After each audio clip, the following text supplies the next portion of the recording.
This podcast touches on mental illness, depression, and suicide. There are moments of darkness. There are moments of lightness too. Please keep that in mind before you listen.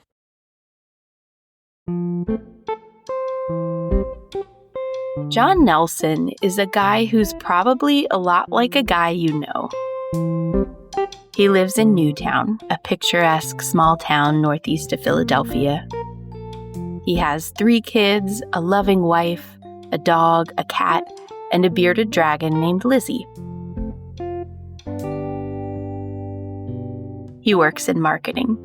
He coaches his kids in softball and hockey, and he's a ride-or-die Steelers fan. The Nelsons are in fact so perfect that they're almost a caricature, like a sitcom family with a zany dad who's fond of the phrase, "I'm going to give you some life advice." You know, we try to do the standard sit down and cook together and have meals together. We're the messy house in the neighborhood with basketballs outside and we're constantly playing and doing stuff like that. But, truly we like to spend time together. But the view from the outside was a lot different than what Jon felt on the inside. On the outside, Jon lived a charmed life, but inside, he had been fighting with everything he had to stay alive for years. I would literally read a newspaper article about a plane wreck, and I would have instantaneous why couldn't I have been on that, right? Or, somebody died in a car wreck, why couldn't that have been me? Jon had what's called treatment-resistant depression, and it made his inner life hell. I'd be the one standing up in front of everybody leading the champagne toast, and then I'd be driving home and wanting to slam my car into a tree. Jon's disease was close to consuming him. He was in such misery that he signed up for an unconventional, last-ditch shot at relief. He was going to get electrodes implanted in his brain. It's a deeply invasive procedure, one that aims to electrically tap into the brain and change the way the human mind works. There were a lot of risks and no guarantees here. But he had tried everything: antidepressants, therapy, you name it. Scientists had been developing this experimental treatment for years now, exploring how to aim their electricity at the right spot and figuring out whose brains might respond. This approach isn't approved by the FDA. But for Jon, it was his last shot. I was excited for the surgery because I wanted to die. Jon has struggled with suicidal thoughts for years. But the gravity of what he was about to do struck him the day before his surgery. That realization came from his son. I was dropping off my kids in New York City. We were meeting my wife's family who came into Manhattan to pick up the kids, to take the kids. And my youngest, he is my emotional one. My middle son doesn't need a hug. My youngest son would climb back up to my wife's womb if he could, He's that kid. And he just hugged me and he was like, "Dad, am I going to see you again?" And I was on the corner of 37th and 3rd Avenue. I know exactly where I was. And I was like, oh man, it was like one of those moments where I was like living it through his eyes, And I got scared for the first time.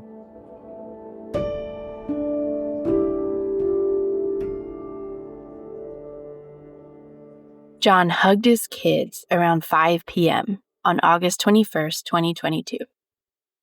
12 hours later, he was getting wheeled into surgery. Surgeons drilled 2 small holes through the top of his skull, one on each side. A long, thin wire was threaded through each hole. The ends that went deep into Jon's brain were capped with electrodes, and they landed around eye level. In the days after surgery, doctors used these wires to send tiny pulses of electricity into Jon's brain.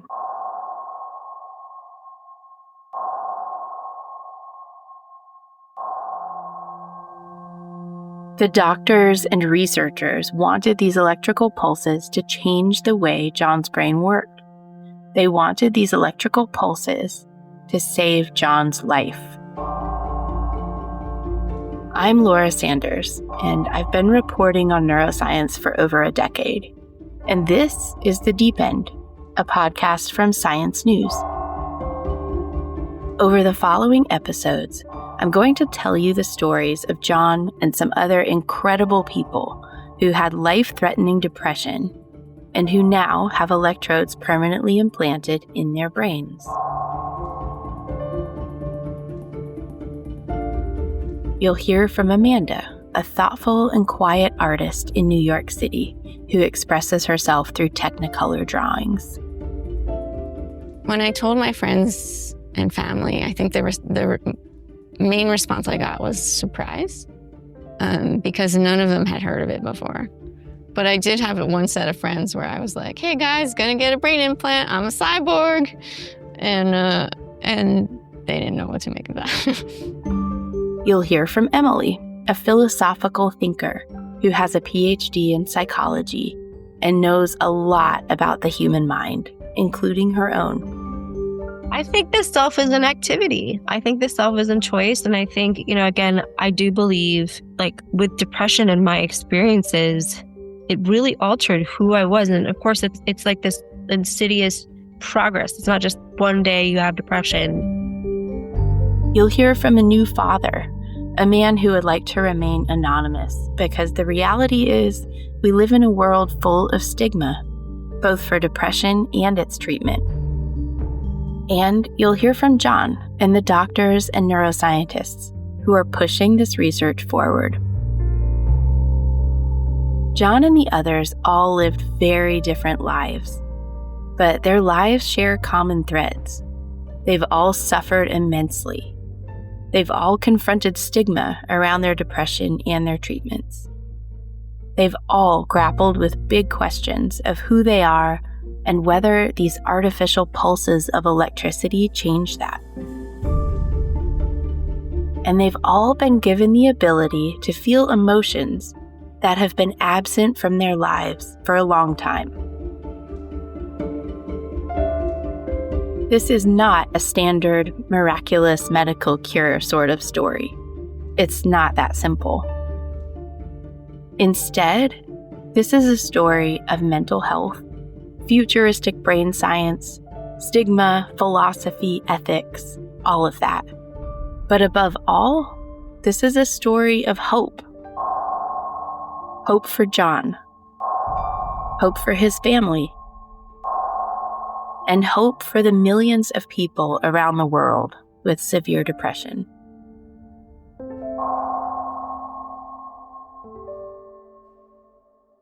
It won't surprise you to hear that we're living in the midst of a mental health crisis. Depression rates are at an all-time high. The pandemic, coupled with a healthcare system in freefall, has left so many people reeling. In the United States, an estimated 2.8 million people have the hopeless-sounding diagnosis of treatment-resistant depression. After years of struggling, Jon fell firmly into that category. I've gone through a journey of a decade plus of, two residential treatment programs, 3 partial hospitalization plans, 2 inpatient intensive outpatient programs. I did transcranial magnetic stimulation, medical cannabis, ketamine nasal spray, same thing. Every single medication you can imagine. All of this just trying to find relief, and nothing worked.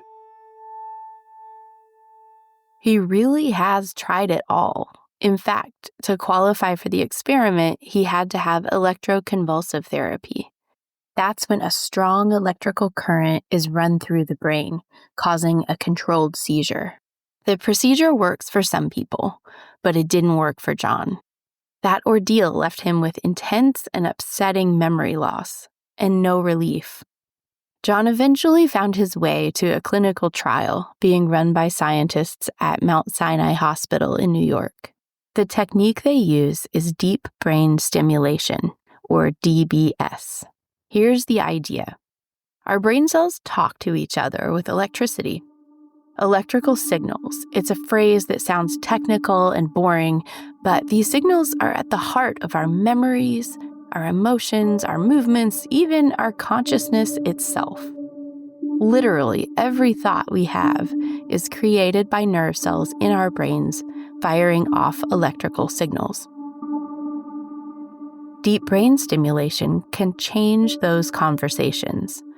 Tiny jolts of electricity can somehow reset and repair brain circuits that have gone off course. It sounds pretty out there, but treating depression with DBS stands on solid scientific ground. The approach has been pioneered by Helen Mayberg, a neurologist at Mount Sinai in New York. We're retraining, in essence, or helping the person's neurons to kind of reorganize, to work together in a way that they haven't in a while. I want to stop here and acknowledge again that this is all an experiment. DBS is not an FDA-approved treatment for severe depression.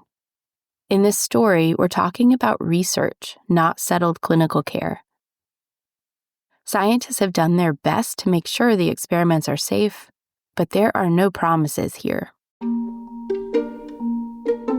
More than a decade ago, I heard Mayberg talk about results from her very first DBS patient, a nurse with severe depression. A video showed a transformation. The nurse went from being withdrawn to laughing out loud in a matter of seconds. The science was fascinating, but what captivated me the most was wondering what it felt like to be that woman. To go from feeling like there's a big empty void inside of you to looking around and laughing. I caught up with Mayberg recently, and we got to talk about the ups and the downs of DBS research since those early days. When you step outside and you have the privilege of having your science have this kind of feedback from the people you impact, it actually changes the questions you think are how you want to spend your time. It wasn't my first rodeo when we did those implants. I'd been working on depression 15 years before that, and then I trained as a neurologist. I've been around, and you watch the evolution of science.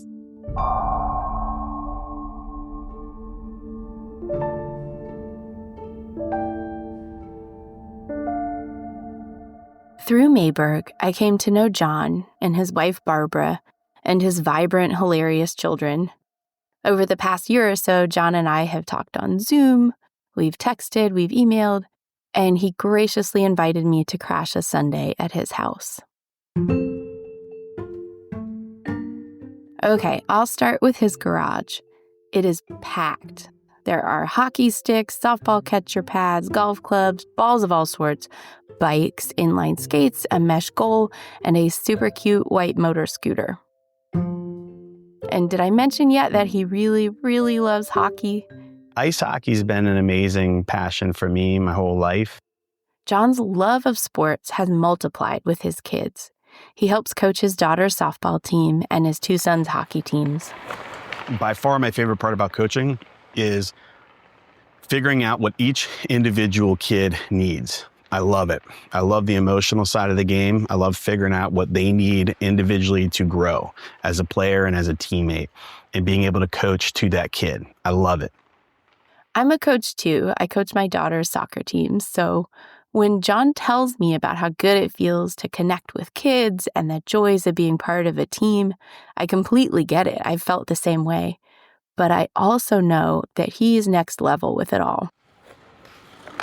You know, I have some fun things that I do. I have some isms. My isms are, nobody touches the goalie, right? Our goalie's the number one person. They all know that. And I want the parents at the end of the season to say, it was a wonderful season. My kid enjoyed the game. Not only did he grow, he's excited to come back next year. That's success for me. When you listen to Jon talk about hockey or softball or his family or even his job, you hear the public Jon, the hyper-social, high-functioning guy everybody expects him to be.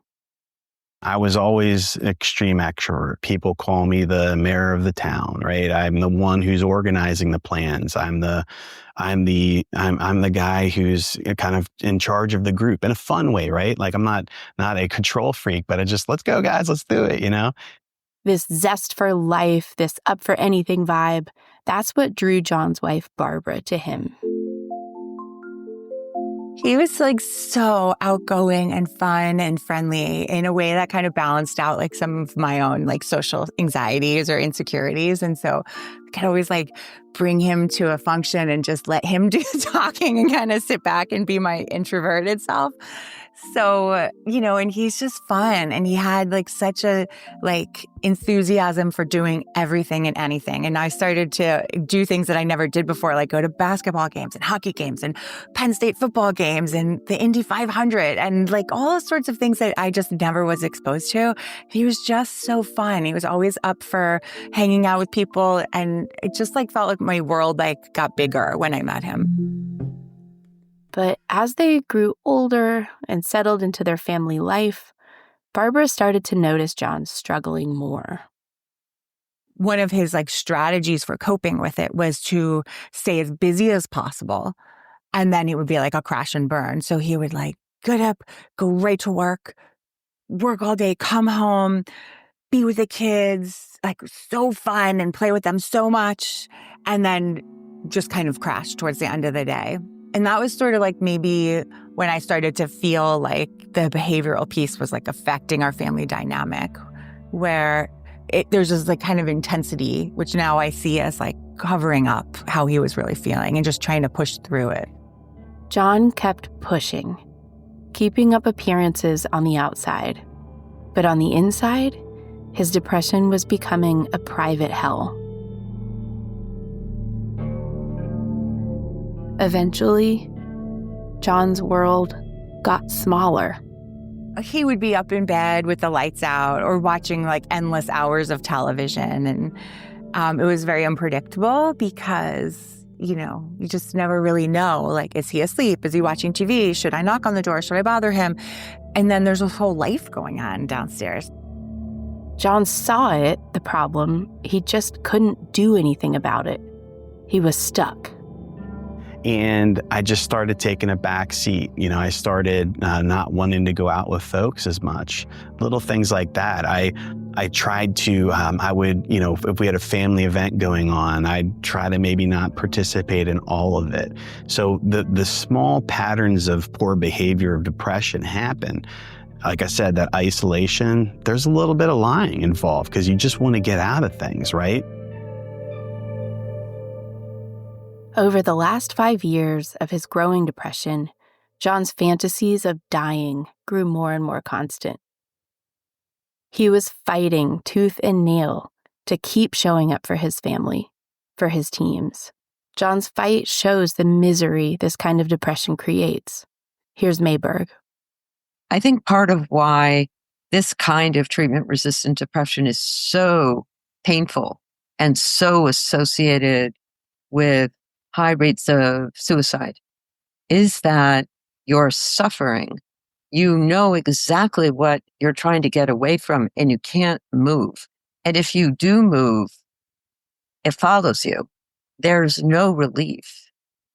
And he described that. I mean, that to him is the poison.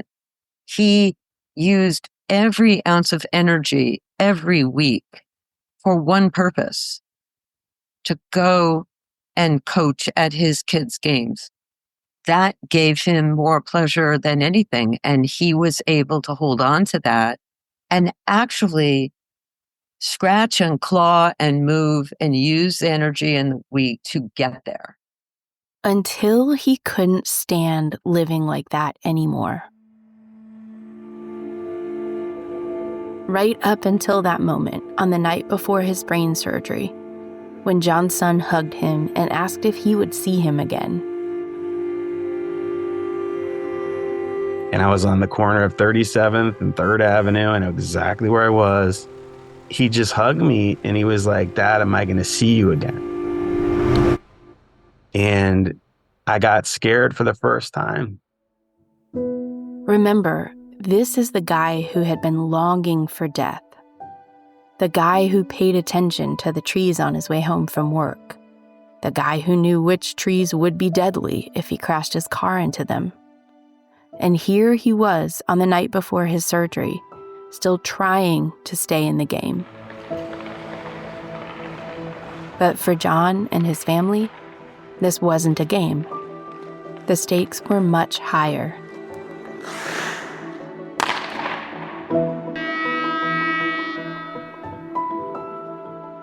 This was life or death.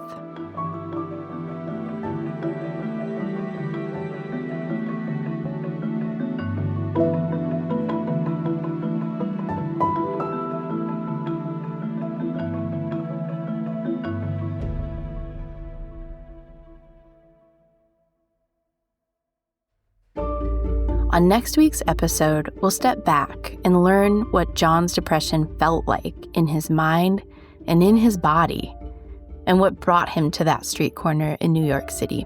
So for me, my depression was very physical, extremely physical. I felt it in every single cell of my body, everywhere, all the time, never left. And I ended up calling it poison. If you or someone you know is facing a suicidal crisis or emotional distress, call or text the 988 Suicide and Crisis Lifeline at 988. This is The Deep End. I'm Laura Sanders. If you liked this podcast, tell your friends. If you really like this podcast, leave us a review. It helps the show a lot. Send us your questions and your comments at podcasts@sciencenews.org. The Deep End is a production of Science News. It's based on original reporting by me, Laura Sanders. This episode was produced by Helen Thompson and mixed by Ella Rowan. Our project manager is Ashley Yeager. Nancy Shute is our editor-in-chief. Our music is by Blue Dot Sessions. The podcast is made possible in part by the Alfred P. Sloan Foundation, the John S. James L. Knight Foundation, and the Burroughs Wellcome Fund, with support from PRX.